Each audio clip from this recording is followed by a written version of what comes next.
On va rejoindre en direct Karine Henry, notre envoyée spéciale au stade Pierre Mauroy de Villeneuve-d'Ascq, près de Lille. Alors, dans le premier match, Karine, de cette finale, le Belge David Goffin a dominé le Français Lucas Pouille.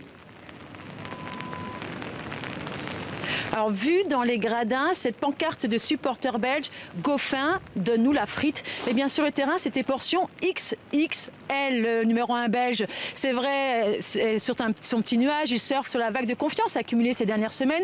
Il vient d'être finaliste au dernier Masters de Londres. Il a remporté 2 tournois cet automne, Shenzhen et Tokyo. Alors, dans la première manche, il va faire la différence au meilleur moment, 5 partout. Il lui suffit d'une seule balle de break et il va conclure cette manche sur un ace et sur un jeu blanc, 7-5. Deuxième manche, il fait le break d'entrée sur une double faute de Lucas Pouille. Lucas Pouille, le Français surclassé dans tous les secteurs du jeu. Il dira lui-même en conférence de presse que Goffin joue là son meilleur tennis. Goffin qui s'impose dans cette deuxième manche, 6-3. Et puis la troisième manche est une simple formalité, 6-1 pour le Belge. Voilà, victoire en 3-7 en moins de 2 heures de jeu. La Belgique qui mène 1-0. Alors justement, Karine, peut-être que Tsonga va renverser, va mettre la France à égalité, puisque le deuxième simple est en cours entre Jo-Wilfried Tsonga et le Belge Steve Darcy. Apparemment, Tsonga mène largement.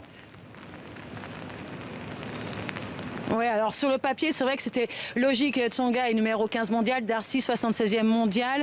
Tsonga avait dit que la peur ressentie en 2013 lors de la finale perdue face à la Suisse s'était transformée en excitation. Mais attention, en face, il y a Steve Darcy qui est le Mister Coupe Davis de la Belgique. 22 victoires en 31 rencontres de Coupe Davis. Mais voilà, c'est vrai que le Français, pour l'instant, a pris le dessus. Il mène 2-7-0, 6-3, 6-2. Pour le moment, alors côté supporters, un mot pour dire qu'ils sont 27 000 dans le stade Pierre Mauroy derrière moi. 10% de Belges, c'est le côté officiel, mais à les entendre, à leur bruit, je peux vous dire qu'ils sont 2 à 3 fois plus nombreux. Côté bleu, il y a une forte campagne de soutien sur les réseaux sociaux, notamment pour soutenir les Français, des personnalités françaises qui sont prêtes à faire les plus fous défis en cas de victoire des Français, notamment le champion du monde de canoë qui descendra, lui, les eaux vives en raquette et non pas en pagaie. Puis moi, j'ai aussi un petit défi, si vous voulez, que l'une ou l'autre des équipes gagne, eh ben, je mangerai une frite dans mon café le matin.